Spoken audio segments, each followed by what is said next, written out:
Señoras, señores, ¿qué tal? Buenos días, muy buenos días y bienvenidos a Radio Intereconomía, a Capital Intereconomía. Es martes 31 de marzo y mientras aquí estamos con las torrijas, el tiempo y las procesiones, en el Golfo la guerra no cesa y en los mercados se baila al ritmo del petróleo.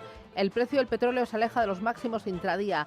Ayer llegó a tocar los $116 y a esta hora el barril tipo Brent lo tenemos en $112,79. Se mueve en bandas muy estrechas en los últimos minutos. Ojo porque en marzo se ha encarecido un 55%. Está fluctuando al son de las amenazas de Donald Trump, que está jugando al juego del palo y la zanahoria. El presidente de Estados Unidos, Trump, ha amenazado con volar por los aires y borrar completamente las plantas eléctricas y los pozos petroleros de Irán si no se alcanza un acuerdo que ponga fin a la guerra y reabra el estrecho de Hormuz. Advertencia de castigo de Trump, mientras que su secretario de Estado, Marco Rubio, asegura que sí está negociando. Eso sí, no hay ni un calendario definido ni unos interlocutores claros. Rubio insiste en que la solución preferida está siendo negociada, aunque mantiene una línea roja. La soberanía del estrecho de Hormuz, dice, es innegociable. No solo no aceptamos la soberanía sobre el estrecho, sino que tampoco la aceptará el mundo. Nadie en el mundo puede aceptarlo. En primer lugar, sienta un precedente increíble, lo que significa que ahora las naciones pueden apoderarse de vías navegables internacionales y reclamarlas como propias. Estados Unidos podría hacerlo ahora. Los chinos podrían hacerlo en el mar de la China Meridional. Nadie en el mundo va a aceptar eso, ni debería aceptarlo. El primer ministro de Israel, Benjamín Netanyahu, en declaraciones a la cadena norteamericana Newmax TV, esquiva fijar el calendario en la guerra de Irán y asegura haber logrado más de la mitad de los objetivos, degradar su capacidad nuclear y también militar. Las acerías están controladas por el IRGC, la Guardia Revolucionaria iraní, que es básicamente el aparato terrorista que controla Irán. Se quedan con los ingresos que generan y los utilizan tanto para su tiranía terrorista como para fabricar misiles y armas, así que cuando se neutraliza su capacidad siderúrgica, nosotros neutralizamos alrededor del 70% de la capacidad siderúrgica de Irán. En realidad se está atacando la maquinaria bélica de la Guardia Revolucionaria. Petróleo que mira al epicentro del conflicto, Hormuz. Los volúmenes que transitan por el estrecho siguen estando muy por debajo de los niveles previos al conflicto, pero anima a ver que Pakistán trabaja para permitir el paso de buques. Caroline Leavitt es la secretaria de prensa de la Casa Blanca. El anuncio de buques cisterna adicionales que esperamos ver en los próximos días es resultado de las conversaciones directas e indirectas que se están llevando a cabo entre Estados Unidos e Irán. Estos buques cisterna no se habrían visto de no ser por la diplomacia del presidente y la labor de su equipo en este asunto, y esperamos que se cumpla en el futuro. Es algo en lo que estamos trabajando muy de cerca. Como ven, la guerra se mueve entre la negociación y la destrucción total, bombardeos, misiles, muertos y miles de desplazados. El equilibrio es cada vez más frágil. The Wall Street Journal cuenta que Donald Trump podría acabar con la guerra incluso aunque el estrecho de Hormuz continúe cerrado. Esto le resta presión al crudo, anima a las bolsas, pero ojo a la deuda. Fuertes bandazos ante la expectativa de que se agrave la desaceleración económica. Eva Villanueva. Pues sí, y en este escenario, además, muy pendientes hoy de los datos que vamos a conocer de inflación en la eurozona, por lo que ha sido la traslación de esa crisis energética de los precios del petróleo a los precios. Es una jornada además de macro donde la mirada está puesta ahora mismo en la economía británica. Noticia de última hora, viendo cómo la economía del Reino Unido cumple con lo que ya se había anticipado, crece un 1% en tasa interanual, en la misma proporción que el dato previo, y en la trimestral un crecimiento nimio, aunque está en terreno positivo. En la tasa trimestral consigue crecer al 0,1%. En este momento vemos la libra frente al dólar escalar en 1,32 unidades, viendo como a esta hora el euro dólar está en 1,1462 unidades y tratando de recuperar espacio frente a ese billete verde. Todo en una jornada donde lo que ha sido esa noticia, como señalabas, de Donald Trump ha abierto, según esa información de Wall Street Journal, a acabar con la guerra, aunque el cierre del estrecho de Hormuz continúe, ha sido recibido con alivio en el precio del petróleo y, por supuesto, también en las últimas horas, clave lo que ha estado pasando en un mercado de deuda, en ese mercado de bonos que también se recupera y, en concreto, viendo como el mercado de bonos estadounidense se ha recuperado de su mayor caída en 17 meses, ya que los operadores abandonan sus apuestas de que la Reserva Federal va a subir los tipos de interés y vuelven incluso a contemplar un recorte para finales de año. Han sido las declaraciones de Jerome Powell, del presidente de la Fed, que dice que tiene poco control sobre las perturbaciones de la oferta y los precios del petróleo, y con la atención puesta en que la guerra pueda agravar la desaceleración económica. Con estas palabras hemos visto cómo la rentabilidad de los treasuries, del bono del Tesoro, a 10 años ha retrocedido hasta el 4,32%. El a 2 años, más impactado por la decisión de política monetaria, está en el 3,80%. Tras haber retrocedido también, y viendo cómo también la deuda en Europa cae, el Bund de referencia en Alemania en el 3,02%. Todo en una jornada en la que sí se ve alivio en los bonos, también en los futuros de Wall Street. Tras una jornada de signo mixto, los futuros del S&P 500 avanzan un 0,80%, los del Nasdaq 0,77% de subida y los futuros del Dow Jones un 0,88% de subida.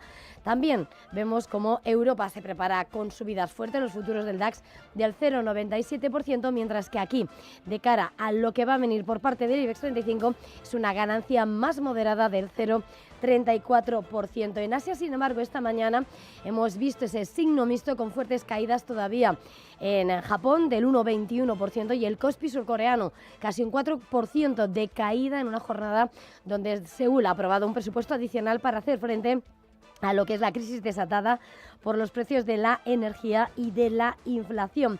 Y todo en un escenario donde vemos como el billete verde sigue fuerte por encima de 100 en esa canasta frente a las principales divisas, y donde hoy vemos al oro que se recupera más del 1%, $4.561, y aún así encaminándose hoy a cerrar su peor mes en más de 17 años y pendiente además de lo que puede ser la vuelta a las esperanzas de recorte de tipos por parte de la Reserva Federal, y sin perder de vista a ese crudo Brent que lo tenemos a esta hora en $107,27.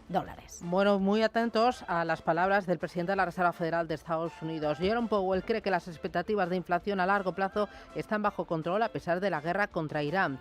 Powell asegura que el Banco Central está monitoreando la situación por si se produce una transmisión del alza de precios a otros sectores de la economía.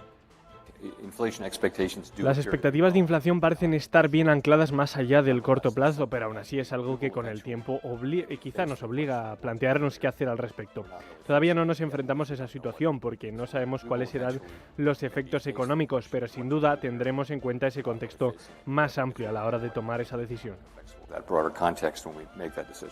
En una comparecencia, la Universidad de Harvard también se ha referido a las tensiones del mercado de crédito privado. Algunas entidades como Apollo, Ares Management o BlackRock han limitado la retirada de dinero a sus inversores mientras crece el riesgo de impagos. Powell ha querido restarle drama a la situación y ha asegurado que no tiene nada que ver con la crisis de 2008.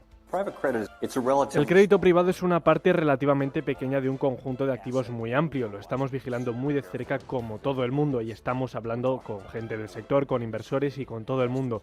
Creo que lo entendemos, lo estamos vigilando para detectar cualquier indicio que pueda provocar un mayor contagio, mayores pérdidas o conexiones con el sistema bancario.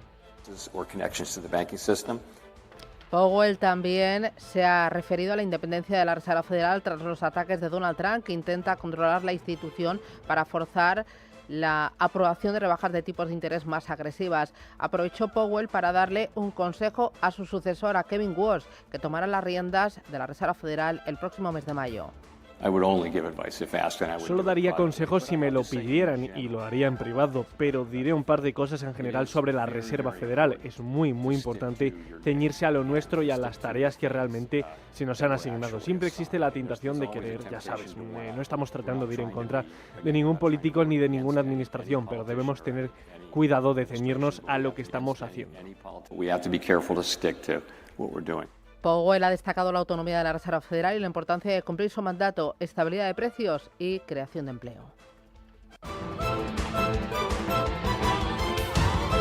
Banco Santander patrocina este espacio. En Radio Intereconomía, las noticias capitales.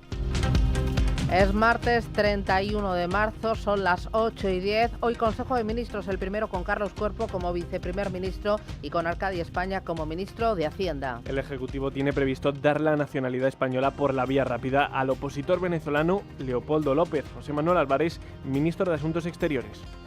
Se ha utilizado esa vía porque hay algunos documentos que, por la situación tan especial en la que se encuentra Leopoldo López, pues le era imposible producirlos y, por lo tanto, hemos decidido utilizar esa norma que está en el Código Civil Español y se puede utilizar con total normalidad.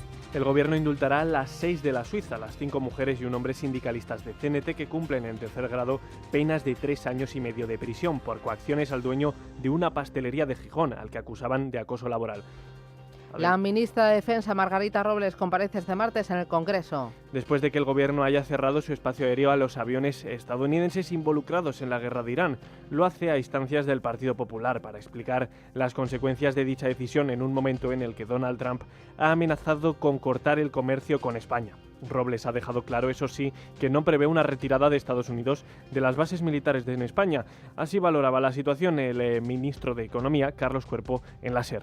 Esta decisión forma parte o entra dentro de la decisión que ya tomó el Gobierno de España, que era de no participar y de no contribuir, en este caso, a una guerra iniciada de manera unilateral y en contra del derecho internacional. El expresidente de la Generalitat Valenciana, Carlos Mazón, se persona en la causa de la Dana. Lo hace después de ser citado como testigo. Mazón solicita personarse en el procedimiento al amparo de lo previsto en la Ley de Enjuiciamiento Criminal, con el objetivo de defender sus intereses y conocer así todos los detalles del caso. Lo hace solo 2 semanas después de que el Tribunal Superior de Justicia de la Comunidad Valenciana rechazara investigarle. Y 2 cositas más para completar los titulares de este martes. El presidente francés Emmanuel Macron viajará a Japón y a Corea del Sur. Con el objetivo de buscar salidas a la guerra de Irán y analizar el impacto en la economía que está teniendo este conflicto. Además, el líder galo preparará la cumbre G7 que se celebrará en su país el próximo junio. Dentro de las iniciativas que prepara está la de crear una coalición de países voluntarios sobre la seguridad en el estrecho de Hormuz una vez que cesen las hostilidades. Y el petrolero ruso Anatoly Kolodin ya está en Cuba. El Ministerio de Transporte ruso ha confirmado esta noticia. El barco ha atracado en el puerto de Matanzas con 100.000 toneladas de petróleo. Tal y como informan fuentes cercanas al asunto, esta es una carga suficiente para satisfacer las necesidades energéticas durante al menos unas semanas. Esta noticia llega tras la decisión de Trump de no intentar frenar la llegada de este petrolero a la isla. Banco Santander ha patrocinado